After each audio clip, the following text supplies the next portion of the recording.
Hello friends, रनाल tutors में आप सब लोगों का स्वागत है। आप सभी को पता है कि बीएड के पेपर नज़दीक आ गए हैं, इसलिए आज हम कुछ पीपीटी शेयर करेंगे 102 लर्निंग एंड टीचिंग की। मुझे पता है बच्चों को हिंदी में नोट्स प्रोवाइड नहीं होते हैं, इसलिए मेरी पीपीटी हिंदी में है। तो लर्निंग एंड टीचिंग का यूनिट 3 आज हम स्टार्ट करते हैं। तो यूनिट 3 का फर्स्ट बुलेट है concept natures of intelligence and the role of heredity and environment. बुद्धि की अवधारणा एवं प्रकृति तथा आनुवंशिकता एवं पर्यावरण की भूमिका। यह कॉन्सेप्ट बुद्धि व्यक्ति की वह सार्वभौम शक्ति है जो उसे ध्येय युक्ति कार्य करने तथा तर्कपूर्ण चिंतन करने तथा वातावरण के साथ प्रभावपूर्ण समायोजन करने में सहायता देती है। मतलब बुद्धि एक ऐसी चीज़ है जिससे हम क्रिटिकल थिंकिंग कर सकते हैं, अपने एनवायरनमेंट में ईज़िली हम कंफर्टेबल हो सकते हैं, मतलब कि समायोजन बैठा सकते हैं। जो व्यक्ति जितना अधिक चतुराई से समस्या का समाधान निकाल लेता है और संकट में नहीं पड़ता, वह उतना ही बुद्धिमान माना जाता है। मतलब जो कठिनाइयों का आसानी से हल निकाल लेता है, प्रॉब्लम का सल्यूशन निकाल लेता है और संकट से, प्रॉब्लम से दूर होता है, वही बुद्धिमान कहलाता है। मतलब बुद्धिमान व्यक्ति ही समस्या का समाधान निकाल सकता है। संसार में प्रत्येक व्यक्ति को बुद्धि मिली है, यह जन्मजात क्षमता है, इसका विकास वातावरण में ही होता है। बुद्धि जन्मजात क्षमता है और इसका विकास जो है वो हमारे एनवायरनमेंट में ही होता है। अतः बुद्धि व्यक्ति की क्षमता है जिसके द्वारा व्यक्ति अपने वातावरण के प्रति अनुक्रिया करता है। वह वातावरण तथा परिस्थितियों का शिकार नहीं बनता, वह स्वयं को समायोजित करता है, यह स्वयं वातावरण के अनुकूल बन जाता है। मतलब जिसके पास बुद्धि होती है तो वह परिस्थितियों का सामना आसानी से कर सकता है, क्योंकि परिस्थितियों में मुश्किलें आती है, वो मुश्किलों का समाधान आसानी से निकाल सकता है। और जो वातावरण है, वातावरण के अनुकूल अपने आप को मतलब अपने आप को समायोजित कर लेता है और वातावरण के अनुकूल बन जाता है। जैसे लोग हैं वो उसी तरीके का बन जाता है, जिस तरीके की उधर वातावरण में चीज़ें हो रही है वह उसी के रूप में ढल जाता है।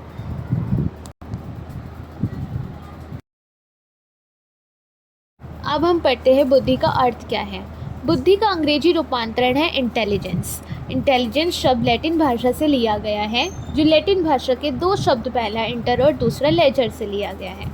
बुद्धि सामान्य शब्द है जिसका अर्थ है गगन। मतलब बुद्धि का अर्थ है गगन। बुद्धि का अर्थ इतना व्यापक है कि इसका अर्थ प्रत्येक परिस्थिति में, प्रत्येक संदर्भ में इसका अर्थ बदलता रहता है। मतलब बुद्धि का अर्थ इतना मतलब कि इतना व्यापक है कि वो हर परिस्थिति में उसका अर्थ बदल जाता है। कुछ लोग बुद्धि को समायोजन की क्षमता मानते हैं। समायोजन करने के लिए बुद्धि की आवश्यकता होती है। वातावरण में समायोजन बिठाने के लिए हमेशा बुद्धि की आवश्यकता होती है, जो समायोजन के व्यवहार का निर्धारण करती है। की परिभाषा, मतलब डेफिनेशन ऑफ इंटेलिजेंस। टर्मन के अनुसार, टर्मन ने क्या बताया है इंटेलिजेंस के लिए? एक व्यक्ति उसी अनुपात में बुद्धिमान होता है जिस अनुपात में वह अमूर्त रूप से चिंतन की क्षमता रखता है। An individual is intelligent in proportion as he is able to carry on abstract thinking. मतलब वो सोच सकता है इस बारे में कि परिस्थितियों के साथ वो कैसे समझौता करे या फिर किस तरीके का समस्या का समाधान करे। तो जब तक वो एब्स्ट्रैक्ट थिंकिंग नहीं करेगा वो बुद्धिमान नहीं कहलाएगा। स्पेयरमैन के अनुसार बुद्धि सामवर्धिक चिंतन है, इंटेलिजेंस इन रिलेशनल थिंकिंग।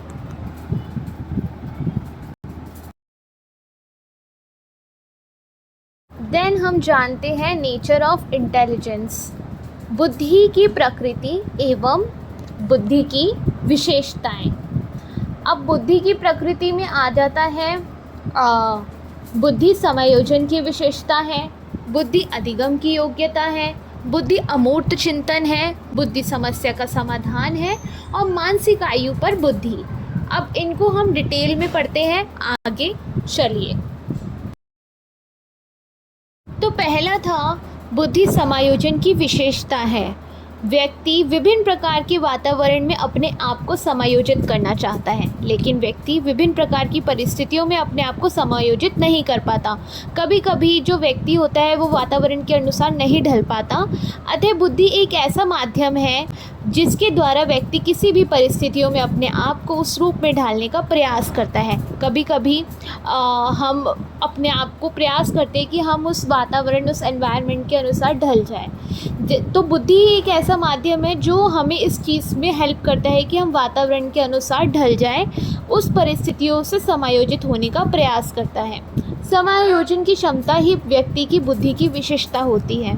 जिस व्यक्ति का दिमाग या बुद्धि उस परिस्थिति को जिस तरह से हल करने में या यह समाधान करने में सक्षम होता है, उस व्यक्ति की बुद्धि भी उसी प्रकार कार्य करती है। मतलब जो व्यक्ति तुरंत वातावरण में अपने आप को ढाल लेता है, तो उसी प्रकार उसकी बुद्धि भी कार्य करती है। ठीक है, मतलब अगर वो जल्दी अपने आप को वातावरण में ढालेगा, उस वातावरण में, तो उसकी बुद्धि भी तुरंत कार्य करेगी, तो उसकी बुद्धि का विकास भी तुरंत होगा।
है बुद्धि अधिगम की योग्यता है।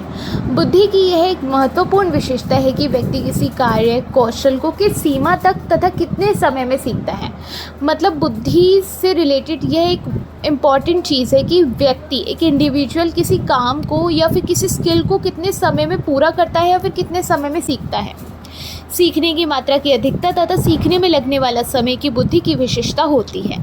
जो व्यक्ति किसी भी कार्य को जितनी तेज़ी से करता है, उसकी बुद्धि भी उतनी ही तेज़ी से काम करती है। मतलब अगर व्यक्ति किसी काम को धीरे करता है तो उसकी बुद्धि भी धीरे ही काम करेगी, और अगर कोई व्यक्ति उस काम को तेज़ करता है तो उसकी बुद्धि भी तेज़ ही काम करेगी। तथा जो व्यक्ति किसी भी कार्य को सीखने या करने में बहुत अधिक समय लगाता है, तो वह व्यक्ति एक तो मंद बुद्धि होगा या विशिष्ट बुद्धि वाला होगा, जिस कारण से उसके सीखने की गति पे प्रभाव पड़ेगा। मतलब कि अगर छोटा बच्चा, अगर वो चल रहा है और अगर उसको चलने में बहुत ज़्यादा समय लग गया, वो उस समय के दौरान नहीं चला कि जिस समय सारे बच्चे चल लेते, तो उसके विकास में कमी है, तो उसको डॉक्टर को दिखाना चाहिए। तो इसी तरीके से बुद्धि है कि अगर हम देर से कार्य करेंगे तो या तो हम विशिष्ट बुद्धि वाले कहलाएंगे या फिर मंद बुद्धि वाले कहलाएंगे।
थर्ड है बुद्धि अमूर्त चिंतन है। हर मनुष्य किसी भी काम को सोच विचार कर या चिंतन मनन करके ही करता है।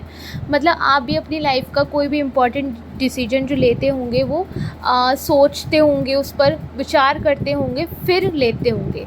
ठीक है, यह मनुष्य की एक विशेषता है। मतलब कि सोच और विचार करने की जो क्षमता है वो सिर्फ मनुष्य के अंदर है, जो अन्य प्राणी में नहीं पाया जाता। मतलब वो जानवरों में नहीं पाया जा सकता। जानवर नहीं सोच सकते, जानवर कुछ भी खा लेते हैं। ठीक है, कोई भी व्यक्ति किसी भी कार्य को करने से पहले उसे अमूर्त रूप से या गहराई से सोच विचार या चिंतन मनन करके ही करता है। जैसे कि यहाँ आ गई ये बात, अगर आप भी कोई भी इम्पोर्टेंट डिसीजन ले रहे होगे या फिर कोई भी काम कर रहे होगे तो पहले उसकी क्रिटिकल थिंकिंग करोगे, सोचोगे और एब्स्ट्रैक्ट थिंकिंग करोगे, तब वो चीज़ करोगे। ठीक है, चिंतन स्वयं में अमूर्त है, परंतु यह अमूर्त चिंतन कालांतर में अन्य कार्यों को संपन्न करने में योग देता है। उसी प्रकार बुद्धि भी एक अमूर्त चिंतन है। फोर्थ है बुद्धि समस्या समाधान है। मतलब बुद्धि से ही हम समस्या का समाधान कर सकते हैं। हर व्यक्ति के सामने हर प्रकार की समस्या है, किसी न किसी वक्त खड़ी हो ही जाती है।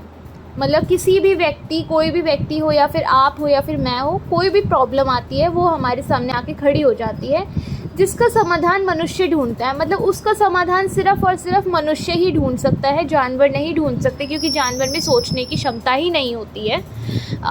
बुद्धि की एक विशेषता है समस्याओं का समाधान ढूंढना। बुद्धि से ही हम समस्याओं का समाधान ढूंढ सकते हैं। समस्या जितनी जटिल होगी या कठिन होगी, समाधान में उतना ही अधिक समय लगेगा। जिस व्यक्ति की बुद्धि लब्धि जितना अधिक होगा वह उसी तेज़ी से उस समस्या का समाधान ढूंढ लेगा। मतलब कि बुद्धि, हर किसी इंडिविजुअल की बुद्धि का काम अलग अलग काम करती है कि कोई समस्या का समाधान। मानसिक आयु पर बुद्धि, ये है फिफ्थ। बुद्धि की और एक विशेषता है कि बुद्धि मानसिक आयु पर भी निर्भर होती है। मतलब बुद्धि की एक महत्वपूर्ण विशेषता यह भी है कि बुद्धि एक मानसिक आयु पर निर्भर होती है। मतलब छोटा बच्चे का जो मानसिक स्तर है तो बुद्धि भी उसकी उतनी ही स्तर की होगी। ऐसा नहीं कि छोटा बच्चा किसी बड़े लेवल का सोच सकता है, हमारे जैसा सोच सकता है। एक छोटा सा बालक किसी भी समस्या को अपनी उम्र या अपनी मानसिकता के दायरे में ही रहकर सोच सकता है तथा उसका समाधान कर सकता है। जैसे जैसे बड़ा होता है उनकी मानसिक आयु बड़ी हो जाती है। मतलब जैसे जैसे बच्चा बड़ा होता है उनकी मानसिक आयु बड़ी हो जाती है, तो उनका सोचने का जो स्तर होता है वो भी बड़ा हो जाता है तथा उनके सोचने, समझने तथा कार्य करने और समस्या समाधान करने की गति में तीव्रता देखी जाती है। मतलब जैसे जैसे मनुष्य बड़ा होगा, उसके सोचने का स्तर बड़ा होगा, तो समस्या का समाधान की गति भी तीव्र होगी। अतः बुद्धि मानसिक आयु पर भी निर्भर होती है। अब देखते हैं the role of hereditary on intelligence. मतलब कि बुद्धि नहीं, आनुवंशिकता का बुद्धि पर क्या प्रभाव पड़ता है। पारिवारिक अध्ययन से पता चलता है कि बुद्धिमत्ता परिवारों में चलती है। जुड़वा अध्ययनों से पता चलता है कि आईक्यू में भाईचारे वाले जुड़वा बच्चों की तुलना में समान जुड़वा बच्चों के बीच अधिक सहसंबंध होता है। ये तब भी सच है जब अलग अलग पाले गए समान जुड़वा बच्चों की तुलना एक साथ पाले गए भाईचारे वाले जुड़वा बच्चों की जाती है। गोद लेने के अध्ययन से पता चलता है कि गोद लिए गए बच्चे बुद्धि में कुछ हद तक अपने जैविक माता पिता से मिलते हैं। आनुवंशिकता एक गणितीय अनुमान है जो इंगित करता है कि किसी जनसंख्या में किसी गुण की भिन्नता का कितना कारण जीन होता है। उपयोग की गई विधियों के आधार पर बुद्धि की आनुवंशिकता का अनुमान भिन्न भिन्न होता है। अधिकांश शोधकर्ताओं का मानना है कि बुद्धि की आनुवंशिकता 60% से 80% के बीच होती है। आनुवंशिकता अनुमान केवल उन समूहों पर लागू होता है जिन पर अनुमान आधारित होते हैं। अब तक आनुवंशिकता का अनुमान ज़्यादातर श्वेत मध्यम वर्ग के विषयों का उपयोग करके किए गए अध्ययनों पर आधारित रहा है। भले ही आईक्यू की आनुवंशिकता अधिक हो, फिर भी समूह के बीच मतभेदों की आनुवंशिकता जरूरी नहीं। इसका मतलब ये है कि जो गोद लिए बच्चे होते हैं उनके जो असली माता पिता होते हैं उनके जीन्स उनसे मिलते हैं, तो उनका कुछ असर आता है, तो जिस प्रकार उनकी बुद्धि भी प्रभावित होती है। और बुद्धि का कुछ प्रभाव वातावरण से मिलता है कि वातावरण से भी पड़ता है, जिस वातावरण में हम रहते हैं उस पर भी हम उसमें हमारी बुद्धि पर अधिक प्रभाव पड़ता है। जैसे कि हमारा वातावरण गंदा होगा तो हमारी बुद्धि पर भी गंदा ही प्रभाव पड़ेगा। अब हम देखते हैं रोल इन एनवायरनमेंट। वातावरण का बुद्धि पर क्या प्रभाव पड़ता है। बुद्धि विकास की सीमा आनुवंशिकता द्वारा निर्धारित होती है, किंतु उसके विकास की गतिविधि वातावरण पर भी निर्भर करती है। यदि किसी बालक के विकास के लिए सुंदर, स्वस्थ और हर दृष्टि से उपयुक्त वातावरण प्राप्त हो तो निसंदेह उसकी बुद्धि साधारण या नए स्तरीय वातावरण में पलने वाले बालकों की अपेक्षा अधिक तीव्र गति से विकसित हो सकेगी। वातावरण एक प्रत्यय है, इसके अंतर्गत कई तत्वों का समावेश समझा जाता है। बालक के विकास को प्रभावित करने वाले आनुवंशिक तत्वों को छोड़कर समस्त तत्व वातावरण के ही अंग माने जाते हैं। गर्भकालीन अवस्था में जिस वस्तुओं, घटनाओं और रासायनिक द्रव्यों का प्रभाव बालक के विकास पर पड़ता है सभी वातावरण के अंतर्गत आते हैं। जन्म के उपरांत उपलब्ध आहार आवश्यक दर्शाए, पाठशाला का पाठ्यक्रम,